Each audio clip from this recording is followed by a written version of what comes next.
ನಮಸ್ತೆ, welcome back to ಖುಷಿ blogs. ಎಲ್ಲರೂ ಹೇಗಿದ್ದೀರಾ?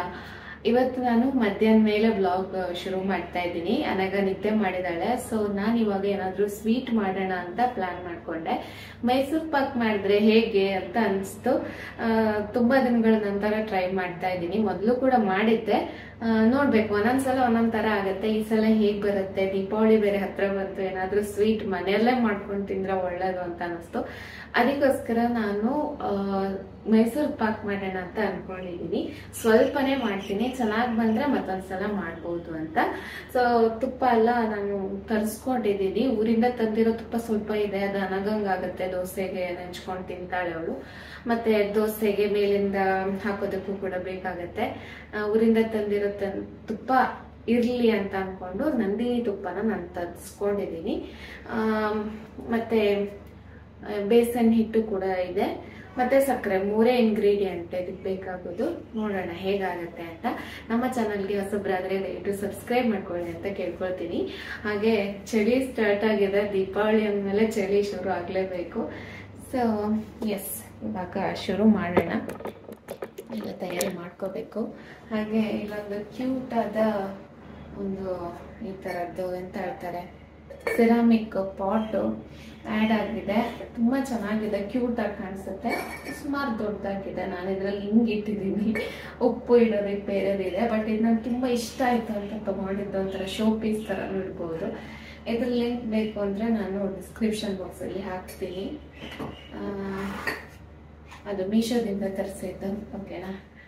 ಬರೀ ಮೂರೇ ಪದಾರ್ಥದಿಂದ ನಾವು ಮೈಸೂರು ಪಾಕ್ ಮಾಡ್ಕೋಬೋದು. ಮನೆಯಲ್ಲೇ ರುಚಿಯಾಗಿ ಶುಚಿಯಾಗಿ ಮಾಡ್ಕೊಳ್ಳೋಣ ಅಂತ ಅಂದ್ಕೊಂಡೆ. 1 ಕಪ್ ಆಗುವಷ್ಟು ಕಡಲೆ ಹಿಟ್ಟು, 1 ಕಪ್ಪು ಸಕ್ಕರೆ, 1 ಕಪ್ಪು ಶುದ್ಧವಾದ ತುಪ್ಪ ತಗೊಂಡ್ರೆ ಆಯಿತು. ಫಸ್ಟ್ ನಾನು 1 ಕಪ್ಪು ಕಡಲೆ ಹಿಟ್ಟನ್ನು ಈ ಥರ ಸೋಸ್ಕೊಳ್ತಾ ಇದ್ದೀನಿ. ಹಾಗೆ ಅದನ್ನು ತೆಗೆದಿಟ್ಕೊಳ್ಳೋಣ. ಮತ್ತು 1 ಕಪ್ ಆಗುವಷ್ಟು ಸಕ್ಕರೆ ತಗೊಂಡಿದ್ದೀನಿ. ಹಾಗೆ 1 ಕಪ್ ಆಗುವಷ್ಟು ತುಪ್ಪನ ನಾನು ಇವಾಗ ಅಳತೆ ಮಾಡಿ ನೋಡ್ಕೊಳ್ತೀನಿ. ಯಾಕಂದರೆ ಅಳತೆ ತುಂಬಾ ಮುಖ್ಯ. ಇದಕ್ಕೆ ಸ್ವಲ್ಪ ಹೆಚ್ಚು ಕಮ್ಮಿ ಅಂದರೆ ತುಪ್ಪ ಹೆಚ್ಚಾದರೂ ನಡೆಯುತ್ತೆ, ಏನಾಗಲ್ಲ. ಆದರೂ ಕೂಡ ಅಳತೆ ಕರೆಕ್ಟಾಗಿ ಬಂದರೆ ಮೈಸೂರು ಪಾಕು ತುಂಬ ಚೆನ್ನಾಗಿ ಬರುತ್ತೆ. ಇದು ಸ್ವಲ್ಪ ಗಟ್ಟಿ ಇರೋದ್ರಿಂದ ಒಂಚೂರು ಅದನ್ನು ನಾನು ಬಿಸಿ ಮಾಡ್ಕೊಂಡಿದ್ದೀನಿ. ಇದಕ್ಕೆ ಅರ್ಧ ಕಪ್ಪು, ಇವಾಗ ನಾನು ಹಿಟ್ಟು ರೆಡಿ ಮಾಡಿ ಇಟ್ಕೊಂಡಿದ್ನಲ್ಲ, ಅರ್ಧ ಕಪ್ ಆಗುವಷ್ಟು ತುಪ್ಪನ ಹಾಕಿ ಮೊದಲು ನಾನು ಈ ಥರ ಕಲಿಸ್ಕೊಳ್ತೀನಿ. ಕರೆಕ್ಟಾಗಿ ಅರ್ಧ ಕಪ್ ಹಾಕಿದ್ದೀನಿ ತುಪ್ಪನ. ಫಸ್ಟ್ ದಪ್ಪ ಅಂತ ಅನಿಸುತ್ತೆ, ಆಮೇಲೆ ಇದು ತೆಳುವಾಗುತ್ತೆ. ಒಂದಿಷ್ಟು ಗಟ್ಟಿ ಅಂತ ಅನಿಸಿದ್ರೆ ಇನ್ನೊಂದು ಚಮಚ ತುಪ್ಪ ಜಾಸ್ತಿ ಹಾಕ್ಕೋಬೋದು.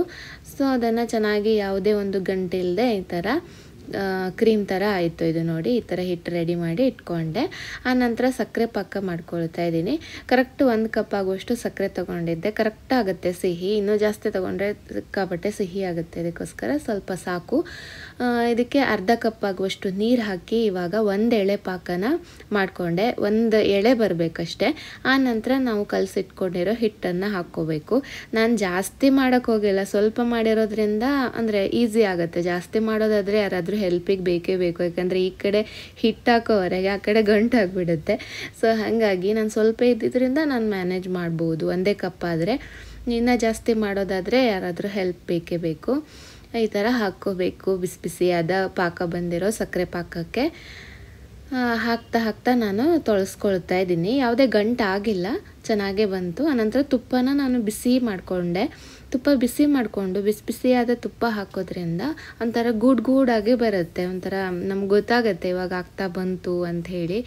ಸೊ ತುಪ್ಪ ಹಾಕೋದು ತಿರುವುದು, ತುಪ್ಪ ಹಾಕೋದು ತಿರುವುದು ಮಾಡ್ತಾಯಿದ್ದೆ. ಸೊ ನನಗೆ ಈ ಸಲ ಮಾಡಿರೋ ಈ ಒಂದು ಮೈಸೂರು ಪಾಕು ತುಂಬ ಚೆನ್ನಾಗಿ ಬಂದಿತ್ತು. ನನಗೆ ಗಟ್ಟಿಯಾಗಿರೋ ಮೈಸೂರು ಪಾಕ್ ಇರುತ್ತಲ್ಲ, ಅದು ಇಷ್ಟ ಆಗುತ್ತೆ. ಸ್ಮೂತಾಗಿ ಬಾಯಲ್ಲಿ ಕರಗೋ ಥರ ತುಂಬ ಎಣ್ಣೆ ತುಪ್ಪ ಎಲ್ಲ ಹಾಕಿ ಮಾಡಿರೋದು ನಂಗೆ ಅಷ್ಟು ಇಷ್ಟ ಆಗೋದಿಲ್ಲ.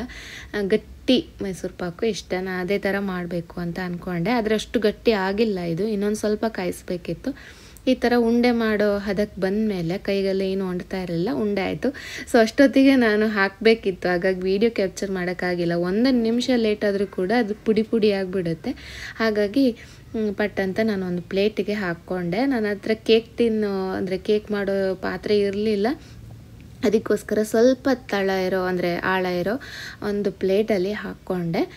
ಇವಾಗ ಒಂದು ಸ್ವಲ್ಪ ಹೊತ್ತು ಒಂದು 10-15 ನಿಮಿಷ ಬಿಟ್ಟು ನಾನು ಅದನ್ನು ಕಟ್ ಮಾಡ್ಕೊಳ್ತೀನಿ. ಅಂದರೆ ಮಾರ್ಕ್ ಮಾಡ್ಕೋಬೇಕಲ್ಲ, ಇಲ್ಲಾಂದರೆ ಗಟ್ಟಿಯಾಗಿಬಿಡುತ್ತೆ ಅಂಥೇಳಿ.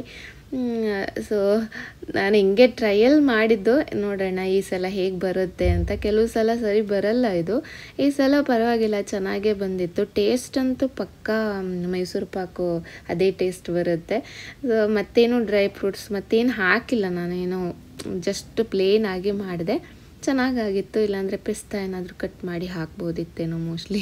ನಾನು ಅದೇನೋ ಗೋಜಿಗೆ ಹೋಗಲೇ ಇಲ್ಲ, ಜಸ್ಟ್ ಈ ಥರ ಮಾಡಿಕೊಂಡೆ. ಎಲ್ಲ ಪೀಸ್ ತೆಗಿವಾಗ ವಾವ್ ಚೆನ್ನಾಗಿ ಬಂದಿತ್ತಲ್ಲ ಅಂತ ಅನ್ನಿಸ್ತು. ನಾನು ಬಟರ್ ಪೇಪರ್ ಕೂಡ ಹಾಕಿಲ್ಲ, ತುಪ್ಪ ಸವರಿದ್ದೆ ಪ್ಲೇಟಿಗೆ, ಹಾಗಾಗಿ ಚೆನ್ನಾಗಿಯೇ ಎದ್ದು ಬರ್ತಾಯಿತ್ತು. ಸೊ ಸುಮಾರಷ್ಟು ಆಯಿತು, ನಮಗೆ 1-2 ದಿನ ಅಂತೂ ಆರಾಮಾಗಿ ತಿನ್ಬೋದು. ನಾನು ಈ ಥರ ಮಾಡಿ ಇಟ್ಕೊಂಡಿದ್ದೆ. ಅದು ದೀಪಾವಳಿಗಿಂತ ಮುಂಚೆನೇ ಖಾಲಿ ಆಗೋಯಿತು. ಆನಂತರ ಮತ್ತೆ ನಾನು ಮಾಡಿದ್ದೆ, ಮತ್ತೆ ಮಾಡಿ ಅಂದರೆ ಬೇರೆಯವ್ರಿಗೆಲ್ಲ ಕೊಡೋಕ್ಕಾಗತ್ತೆ ಅಂತ ಹೇಳಿ. ಅದು ಕೂಡ ಚೆನ್ನಾಗೇ ಆಗಿತ್ತು. ಇವತ್ತು ಮಾಡಿದ್ದು ಕೂಡ ಚೆನ್ನಾಗೇ ಆಗಿತ್ತು. ನಮ್ಮ ಮನೇಲಿ ಸ್ವಲ್ಪ ಸ್ವೀಟ್ ಜಾಸ್ತಿ ಮಾಡೋದೇ ಕಡಿಮೆ, ಮಾಡಿದಾಗಂತೂ ಖಾಲಿ ಆಗಿಬಿಡುತ್ತೆ. ಸೊ ಈ ದೀಪಾವಳಿ ಮುಗಿದ್ಮೇಲೆ ಮತ್ತೆ ಸ್ವೀಟ್ ರಿಸ್ಟ್ರಿಕ್ಷನ್ ಮಾಡಬೇಕು. ಮತ್ತೊಂದೇನು ಅಂದರೆ, ಸುಮಾರು 9 ವರ್ಷದಿಂದ ನಮ್ಮ ಜೊತೆ ಇದ್ದ ಒಂದು ವಸ್ತು ಇವತ್ತು ನಮ್ಮ ಮನೆಯಿಂದ ಹೊರಗೆ ಹೋಗ್ತಾ ಇದೆ.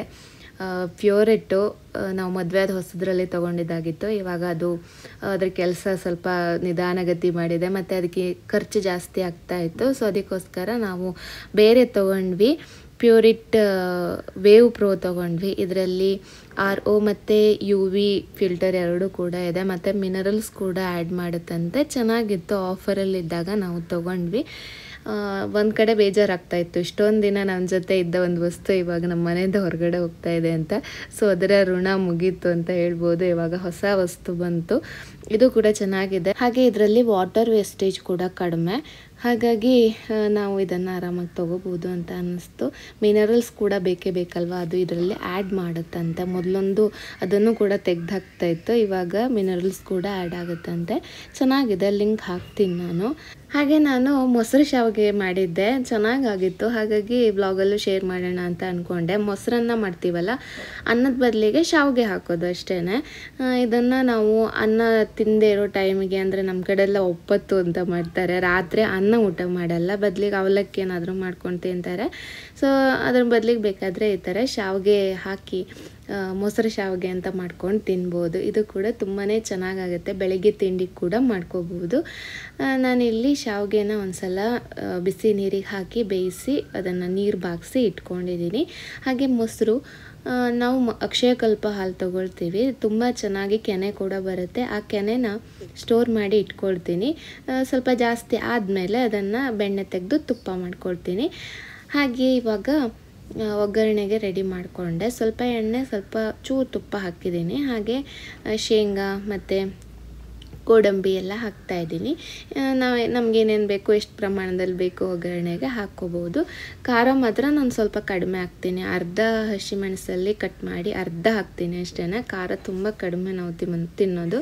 ಹಾಗೆ ಸ್ವಲ್ಪ ಇಂಗು ಕೂಡ ಹಾಕಿದ್ದೀನಿ. ಒಗ್ಗರಣೆ ರೆಡಿ ಆಯಿತು.